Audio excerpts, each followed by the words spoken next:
Hello, our viewers. Today we'll try to discuss about vector. And when we are trying to discuss about vector, we'll try to revise some main points. And these points are, we'll try to define what vectors are, and we'll try to list some of the types of vectors. Then we'll try to use the vector notation forms. And we'll be able to resolve vectors into its components. And the other thing is we are able to calculate vector, we are able to operate vectors into, we are able to add vectors and subtract vectors graphically or mathematically. And we'll try to appreciate the parallelogram methods and the triangular methods of vector adding and subtracting.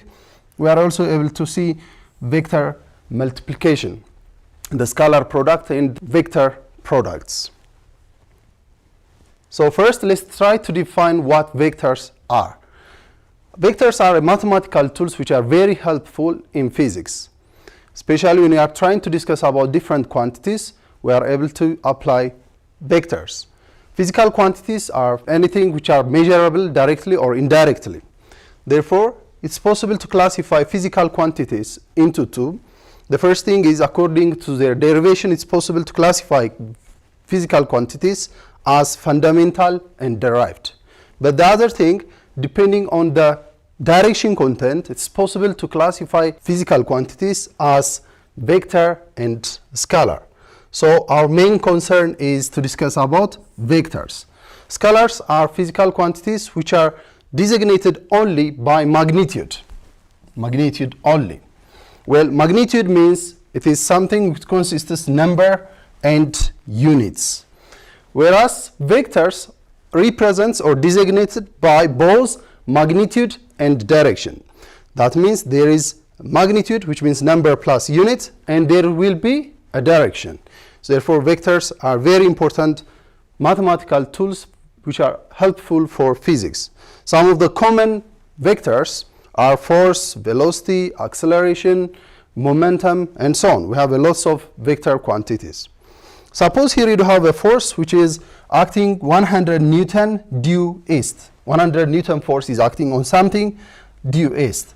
Therefore, 100 is a number, Newton is unit. Therefore, number plus unit is called magnitude. Whereas east is direction, therefore, vector quantities always consists both magnitude and direction. And how do we represent vectors? Well, vectors are represented by using arrows. We have arrows. We have initial and final points. Suppose here we have point O and point A. Therefore, it's possible to represent this vector as OA and arrow over it. It's possible to represent like this. Or it's also possible to use a single letter. For example, here you have V. Therefore, you can use V and arrow over it. Or it's possible to use a boldface letter, V. You should have to make it bold. Therefore, this is how we represent vectors. The initial and the final, the length of the arrow represents the magnitude, and the head of the arrow represents the direction. Therefore, vectors are represented by using both magnitude and direction. Now let's try to classify the types of vectors. There are different types of vectors. Mainly in mathematics we have several vectors, but in physics we mainly focus on some of these vectors, and these are equal vectors, null vector, collinear vectors, coplanar vectors, and unit vectors. These are the main vectors that we need to focus. What do you mean by equal vectors? Well, two vectors are said to be equal if and only if they have the same magnitude and the same direction. So two vectors are said to be equal vectors if and only if they have equal in magnitude and the same direction. This is how we represent two vectors are said to be equal. And we have also a null vector or a zero vector. Null vectors are vectors also known as to be zero vectors. The difference of two vectors might give us 0, but 0 is said to be zero vector. It's called zero vector or null vector, and its direction is arbitrary. And the other concept is collinear vector. As the name implies, collinear means the same line. Vectors which are found on the same line are said to be collinear vectors. They might act along the same direction or opposite direction. As far as they are found on the same lines of action, it's called collinear vectors. Here we have two opposite vectors. They are acting oppositely, but they are found on the same lines of action, so they are said to be collinear. Here as well, the two vectors are acting on the same direction, but they are found on the same lines of action. They are called to be collinear vectors. And the other point is coplanar vectors. Coplanar vectors are vectors which are found on the same plane, Here we have x, y, z Cartesian coordinate system. On this Cartesian coordinate system, you might have a plane, x, y plane. Here we have x, y plane, and at the bottom we have x, z plane, and on this side we have y, z plane. Okay. On each plane we have different vectors. Here we have vector a, p, q. All those vectors are found on xy plane. So those three vectors are said to be coplanar vectors. Whereas these two vectors, b and r, are found on xz plane. Therefore, these are coplanar. But here, vector b cannot be said as with that of a, are not collinear vectors. Since they are found on different vectors, they are not said to be collinear vectors. Therefore, collinear vectors are vectors which are found on the same plane. The other important vector is position vector, and it's the most common vector. Position vectors are vectors which are used to represent the position of something with respect to a well-known object or a well-known point. Therefore, it's possible to represent those position of vectors using bearing, polar, and component forms, different techniques of representing position vectors. The first method is using bearing. Bearing is a technique of representing the position of something with respect to a north pole, or it's possible to say a positive y-axis. So from positive y-axis clockwise. Suppose here you have a point B, and point B is 4 kilometers away from point O. So it's found at 4 kilometers away from point O. To which direction? To the east, to the north? In which direction? Here it says it is 60 degrees from north. So bearing means always you are referring from north pole. Therefore, in this case, point B is 4 kilometers away from point O. Bearing 60 degrees means from north pole, clockwise 60 degrees. In this context, it's possible to say north to east, 60 degrees. So such a method of representing the position of something is known to be bearing. The other technique is polar form. Polar form is used to represent the position of an object from positive x-axis, or we call it to be east, and it should be anti-clockwise. Therefore, here the same point B can be represented using polar form as it is 60 degrees from north, but we are counting to use polar form from east direction of positive x-axis. Therefore, this should be from complementary angle, it's 30 degree. The same distance, 4 kilometers. Therefore, to represent using polar form, you have to represent the distance as well as the angle. The distance is 4 kilometers, okay, 4 kilometers, and the angle should be measured from the positive x-axis, not from north axis. It is for bearing form, you have to use from north axis, but polar form used from x-axis, positive x-axis, or from east. Therefore, it should have to put 30 degree. And the third method is the most common method, and it is known to be component form. Therefore, a given vector can be decomposed into its coordinates, into x-axis, y-axis, or z-axis. Therefore, component method is splitting of a given vector into its components. Suppose here you have a vector, the previous vector that we have said, from O to B. Therefore, it's possible to decompose this vector into x-axis and into y-axis. From your mathematics lesson in trigonometry, you know that sine theta means opposite over hypotenuse. And the opposite of this is the component of this vector along the y-axis, and that is the component of vector B along the y over the hypotenuse. The hypotenuse is vector B. Therefore, the component of vector B along y means the magnitude of vector B sine theta. This is how we represent the component or this is how we split this vector. It's also possible to decompose this vector along the x-axis. From your mathematics lesson as well, you know that cosine theta represents adjacent over hypotenuse. And the adjacent of this is the component of this vector along the x-axis. Let's call it to be bx. Over the magnitude is b.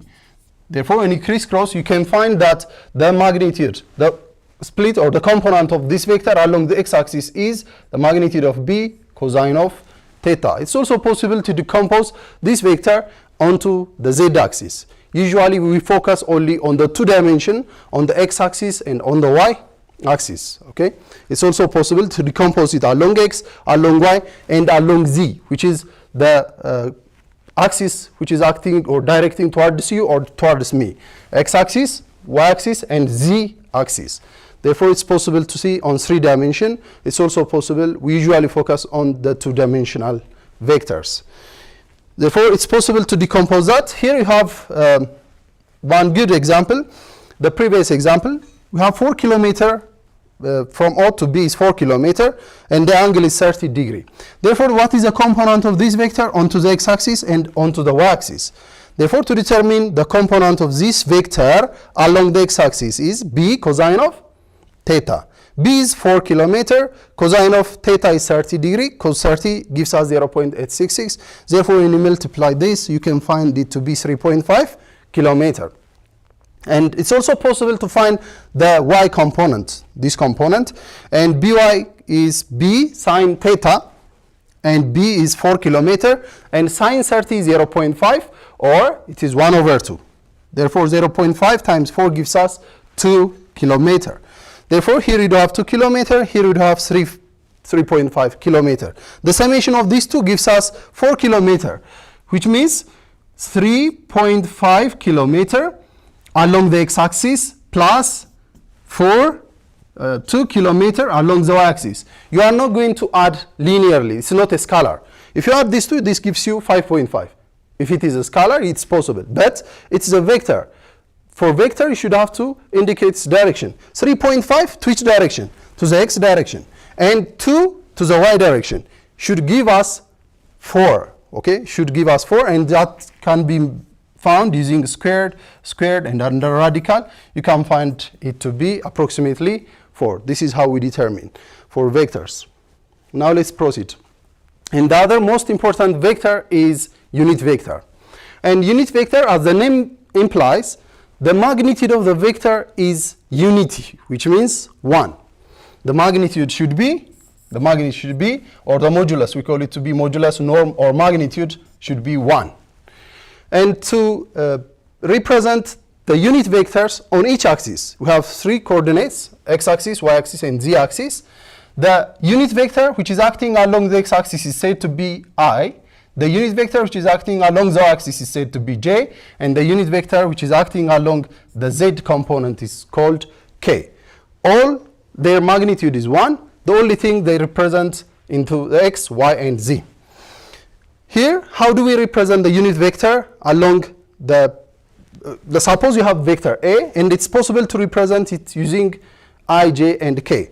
Ax in the I, ay in the j, plus az in the k means the component of this vector along the x, along the y, and along the z direction can be represented using I hat, j hat, and k hat. This is what we call unit vector notation form.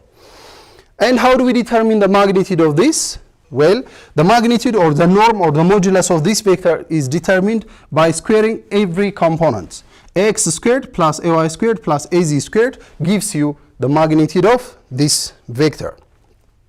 And it's possible if you try to determine the magnitude of this vector, and if you find it 1, so that this vector is said to be unit vector.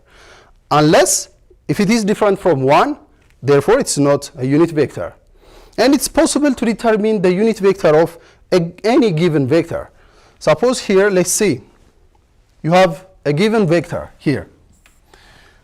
First, we need to determine the magnitude of this vector. How do we determine the magnitude? You should have to square every component. Here, the I component or the component along x is 2, the component along y is 1, and the component along the z component is -1. Okay? If you square all the quantities, 2 squared, 1 squared, and minus 1 squared gives you 6, root 6. And root 6 is not equals to 1. Therefore, this vector is not a unit vector. Then how do we determine the unit vector of this vector? It's possible to determine the unit vector of this vector. How? To determine the unit vector of a given vector A, for example, AX in the I, AY in the J, you have to put the vector itself over its magnitude. Therefore, if you have vector A, to determine its unit vector, you have to put the vector itself over the magnitude of the vector. Therefore, in this case, you have a vector called B. To determine its unit vector, B hat, whenever you put hat means unit vector, okay, is equals to the vector itself B over the magnitude B. This is how we determine the unit vector of this vector. Therefore, previously we have found or we have checked that this vector is not a unit vector. Therefore, to find the unit vector of this, you have to put the vector itself, that means 2 in the I plus j minus k, over the magnitude. The magnitude is, we have already determined it to be root 6. So therefore, when you put it over root 6, you can find that 1 over root 6 times the vector to the I plus j minus k. And when you multiply this, you can find this vector. And this vector is for sure a unit vector. How do we know? You have to determine the magnitude of this. When you try to determine the magnitude of this, it will give you 1. If so, this vector is a unit vector. Let's check that. 2 over root 6 the whole squared, 1 over root 6 the whole squared, minus 1 over root 6 the whole squared. When you squared it, this gives you 6 over 6 under radical, and that gives you 1. Therefore, it is a unit vector. This is how we check vectors, whether they are units or not. Let's proceed. Now let's try to see vector operation. Vector operation means how to add, subtract, multiply vectors. It's possible to add, subtract, or multiply vectors using geometrical means and analytical means. First, let's try to see the geometrical means of vector adding and subtracting. Therefore, it's possible to use the most common geometrical means of adding and subtracting vectors are triangular, parallelogram, and polygonal methods. Actually, triangular and parallelogram methods of adding and subtracting vectors is used for only 2 vectors. But polygonal methods is very helpful to determine, subtract, and add vectors more than 2. Suppose here you do have vector A and vector B. Vector A is acting on this direction and vector B is acting on this direction. So the summation of these 2 vectors, or the difference of these 2 vectors, can be given. First, using triangular method, you should have to connect head to tail connection. That means when you put this, you can connect the tail of the first. The head of the first should be connected to the tail of the second. The tail of the second means here you do have vector B. The tail of the second must be connected to the head of the first vector. Therefore, as you connect this, the resultant is from the tail of the first vector to the head of the second vector gives you the resultant vector. This is the resultant vector. This could be the summation of the 2 vectors. If you are asked the difference of these 2 vectors, it's possible you have vector B, then reverse the direction. When you reverse the direction, it becomes minus B, the negative of B. Okay, so the difference of A minus B can be determined by connecting the tail of the first to the head of the second. This is known to be the difference of the 2 vectors. Therefore, it's possible to add or subtract the 2 vectors using a triangular method. The other technique is using parallelogram method. And parallelogram method, you should have to connect the 2 vectors at the tail-to-tail connection. Here, you have tail of the first to the tail of the second. It's possible to connect. Then it's possible to make a parallelogram. Parallelly, you can drop this, and parallelly, you can drop this, and this figure seems to be parallelogram. And the resultant is from the tail-to-tail connection to the head-to-head connection. The same thing appears as that of a triangular method. So this technique is known to be parallelogram method. And the other is polygonal method. Polygonal method is very helpful to add or subtract vectors more than 2. Okay. Suppose here you do have A, B, C, D, and the like. So to add those 2 vectors, you should have to connect all the vectors head to tail connection. For example, let's try to find the summation of A, B, and C plus D. All of these vectors might be added. Therefore, you should have to connect head to tail. You should have to shift B here, from the head of the first to the tail of the second. Then you should have to move and put C here, from the head of the second B, and tail of C is connected, and the like. Therefore, the resultant will be from the tail of the first to the head of the last. Okay, this is how we determine vector using geometrical means. And we have seen triangular methods, parallelogram methods, and polygonal methods. And the other concept is analytical method of vector adding and subtracting. The analytical method of vector addition and subtraction is using trigonometric concepts, sine law and cosine law. Here, it's possible to use component-wise.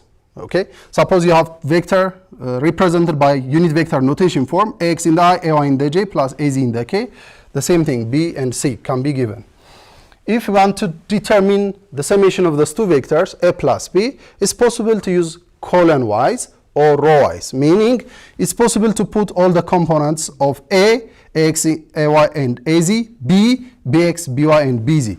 Therefore, it's possible to add the correspondent vectors, ax with bx, ay with by, az with bz. If it is summation, you can add. If it is subtract, you can subtract. It's possible to add those two vectors using column techniques. Or it's also possible to use row-wise, meaning you can possibly put ax, comma, ay, comma, az, okay, and plus bx, comma, by, and bz, okay. Therefore, it's possible to add ax with bx, ay with by, az with bz. This technique is called row-wise, and this one is called column-wise. And the other law, the trigonometric or the mathematical method of vector adding and subtracting, is cosine law. And cosine law is very helpful to determine the resultant vector of two vectors. And this is, for example, here you have vector A and vector B. And those two vectors have an angle theta difference. Therefore, to determine the resultant vector, let's say that the resultant is C, using cosine law is a squared plus b squared plus twice of ab cosine of theta, where theta is the angle between the two vectors at the tail-to-tail connection. And it's possible to determine the magnitude of A and B. Previously, we have said that the magnitude of A and B can be determined by squaring. Magnitude of A is equals to, you should have to square all the components, x squared plus ay squared plus az squared under radical. This is known to be the magnitude of A. As well, it's possible to determine the magnitude of B and cosine of theta. This is called the cosine law. Cosine law is very helpful to determine the component of the magnitude of the two vectors, the summation or the difference of two vectors. And how do you determine the angle? The angle can be determined using sine law. Here you do have a sine law. Sine law is very helpful to determine the direction of the resultant vector. Suppose here the resultant vector is C, and how do you determine the angle of this resultant? It's possible to determine from x-axis or from vector A or from vector B. Let's say that this is alpha and this is beta. Okay, sine law states that the sine of this angle over the magnitude of the opposite side is equals to the sine of this angle over the magnitude of the opposite side is equals to, again, the sine of this angle to over the magnitude of the opposite side. Let's see here. Sine phi over the opposite side is B. The magnitude of B is equals to sine alpha over the magnitude opposite to it is C is equals to sine beta over the magnitude of A. This is known to be sine law, and sine law is very helpful to determine the direction of the resultant vector. So students, this is all what I've got for today. Next time we'll try to see the vector multiplication. So see you then.